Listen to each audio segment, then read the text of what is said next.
At the beginning of the story, we see a fisherman whose name is Solomon. Solomon has a small family in which there is his wife, his 2 small children, and 1 elder son whom Solomon wants to educate and make a doctor. He does not want that my son becomes a fisherman like me. But Solomon is very poor. Therefore, one day when his son gets a holiday from school, then he is bringing his son back home. On the way he says to his son that, "Son, because of poverty I could not study, but I will definitely make you a doctor." These 2 are just talking when suddenly Solomon sees that the people of a terrorist group are moving forward to attack their village. Seeing this, Solomon takes his son and runs fast towards the village and quickly reaches his home, where he tells his wife and other children that we must immediately leave this house and get out of here because the terrorist people are coming to attack us. He breaks his house from the back and takes his wife and children out from the back way. Now he somehow becomes successful in making his wife and children run away from here. But he himself gets caught by those terrorists. Those terrorists had caught many more people and had killed many people.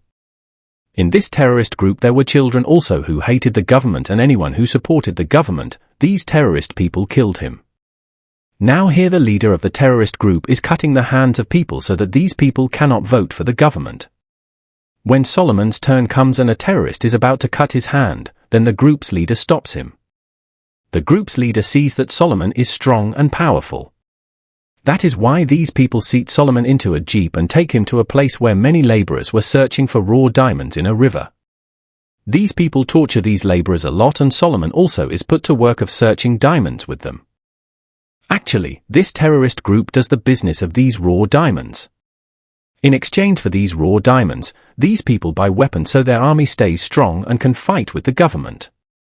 Here the laborers caught from the village are put to work of searching raw diamonds in the river, and the terrorist group people stand with guns pointed at them so that they cannot steal diamonds. The group leader shouts at the laborers saying whoever tries to steal a diamond will be killed. Here Solomon is also searching diamonds with the laborers, and then we see that one laborer finds a small piece of a diamond. Seeing the diamond, greed awakens inside him. So instead of giving this diamond to the leader, he hides it in his mouth, and while doing this the terrorist group's leader sees him. Seeing this, he calls that laborer near him and asks for the diamond. Now the laborer takes the diamond piece out from his mouth and gives it to the terrorist group's leader. After taking the diamond, the leader immediately shoots that laborer with a bullet. Seeing this, all the laborers become very scared, and Solomon is also watching all this.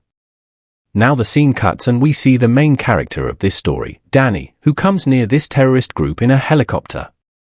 He asks these people about Captain Zero, and these people point guns at Danny and take him to Captain Zero. The captain of the group gives some diamonds to Danny and in exchange asks him for guns. Danny says okay, you will get guns. Actually, Danny is a smuggler who gives guns to these people in exchange for diamonds. Danny has been smuggling these diamonds for many years, and he is very professional in this work. Every time he tricks the police and crosses the border. Actually, this terrorist group does the business of these raw diamonds.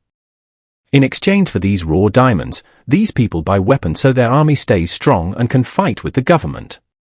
Here the laborers caught from the village are put to work of searching raw diamonds in the river, and the terrorist group people stand with guns pointed at them so that they cannot steal diamonds. The group leader shouts at the laborers saying whoever tries to steal a diamond will be killed. Here Solomon is also searching diamonds with the laborers, and then we see that one laborer finds a small piece of a diamond. Seeing the diamond, greed awakens inside him. So instead of giving this diamond to the leader, he hides it in his mouth, and while doing this the terrorist group's leader sees him. Seeing this, he calls that laborer near him and asks for the diamond. Now the laborer takes the diamond piece out from his mouth and gives it to the terrorist group's leader. After taking the diamond, the leader immediately shoots that laborer with a bullet. Seeing this, all the laborers become very scared, and Solomon is also watching all this. Now the scene cuts and we see the main character of this story, Danny, who comes near this terrorist group in a helicopter. He asks these people about Captain Zero, and these people point guns at Danny and take him to Captain Zero. The captain of the group gives some diamonds to Danny and in exchange asks him for guns. Danny says okay, you will get guns. Actually, Danny is a smuggler who gives guns to these people in exchange for diamonds. Danny has been smuggling these diamonds for many years and he is very professional in this work. Every time he tricks the police and crosses the border, where he takes out that diamond piece and is about to bury it in a pit. Then from behind the same group leader comes and points a gun at Solomon and says, "Give me that diamond and do not do any cleverness, otherwise you will be killed." Now Solomon is just about to give him the diamond. Then the army of this country attacks them and the leader who was asking Solomon for the diamond gets badly injured. Now Solomon quickly hides the diamond inside a stump and starts running from there. But then the army people catch him thinking he is a terrorist and put him in jail. This is the same jail where Danny was kept. Danny is also present there. Then the guards bring a man on a stretcher who was badly injured, and this man is none other than the terrorist group's leader who had seen the big diamond with Solomon. When he sees Solomon, he starts shouting, "Give me my diamond back which you stole from me." Here the group leader tells the prisoners around Solomon that this man has a very big diamond. "Such a big diamond I have never seen in my life. Whoever takes out my diamond from Solomon and gives it to me, I will give him $10,000. Hearing the money, all prisoners start looking at Solomon. Danny is also watching this, and Solomon understands that these people will not leave me. So he angrily shouts at the terrorist leader that I do not have any diamond. He takes off his clothes and says, "Look, search me, where is the diamond?" By doing this, Solomon tricks all the prisoners there but not Danny. Danny understands that Solomon really has a very big diamond. Many days pass in jail, and after completing his punishment, Danny is released. He meets his friend outside and says there is a man named Solomon in jail who has a very big diamond piece. We must get him out of jail so we can know about the diamond. Danny's friend tells him that to free Solomon we will need money. Danny says, "You do not worry about the money. I will do something." Danny stays in a hotel for some days, and we see that Danny takes out his fake tooth and from inside it takes out a diamond and sends it to the market, and from the money some of it he gives to his friend to free Solomon. Actually, Danny had no sympathy for Solomon but wanted to get the diamond from Solomon. A few days later we see Solomon also freed from jail. As soon as he comes out, his friend comes and gives him some money and Danny's contact and says, "Contact Danny." But Solomon does not do that. Instead of contacting Danny, Solomon starts searching for his family. On the other side, Danny goes to a bar where he meets a girl named Maddie. Danny likes her after seeing her. But during the conversation, when Danny finds out Maddie is a reporter, Danny leaves her. The reporter already knew that Danny is a diamond smuggler, and now she follows Danny and tries to know about his smuggling. The reporter asks Danny about a man named Rolex. But Danny tells her nothing. Actually, Rolex is America's biggest diamond businessman. On the other side we see Solomon, who goes to a refugee camp and starts searching for his family. But he does not find any of his family there. He sees the list outside also, but in that list also there is no sign of Solomon's family. Actually, Solomon's family was hiding in a hilly area from the terrorist group. But at that time the terrorist group arrives there and catches many people and takes them along. Among them is Solomon's son also. The terrorist group takes these children to their base where they brainwash the children. They give guns to these children and teach them how to kill people. They also inject drugs to make them do bad things. Now we see Danny, to whom a man comes and gives a slip saying the colonel has called you. After that Danny goes to the colonel. Actually, since Danny was 19 years old he has been with the colonel. Danny worked many years in the colonel's private army team, but now he quit the job. The colonel is a very cruel person who can use anyone for his benefit. And he called Danny because now the colonel also came to know about the big diamond piece. The colonel says, "Last time because of you I had a big loss of diamonds. So now you will bring that big diamond piece for me." Actually, last time when Danny was caught while smuggling diamonds hidden in the goat skin, part of those diamonds belonged to the colonel also. So the colonel says, "You are in my debt." Actually, all these are connected. Danny works for the colonel. The colonel gives weapons to Danny and Danny supplies those weapons to the terrorist group. In exchange, Danny takes diamonds from those terrorists and Danny gives those diamonds to the colonel, and the colonel sends these diamonds to America's biggest diamond businessman, Rolex. This way their illegal business goes on and many innocent lives are lost in this business. In the next scene, we see Danny and Solomon. Danny says that the big diamond you have, I am also half owner because I got you released from jail. But Solomon ignores Danny and says I do not have any diamond.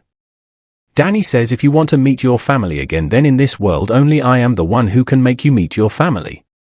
But for this you must do one thing for me. Tell me about the diamond. In exchange I will help you meet your family and will give you lots of money. Hearing this, Solomon starts thinking whether I should tell him or not. Then terrorist people attack there. They start firing bullets in which many people die. Danny, who has been a soldier, saves Solomon and escapes from the refugee camp.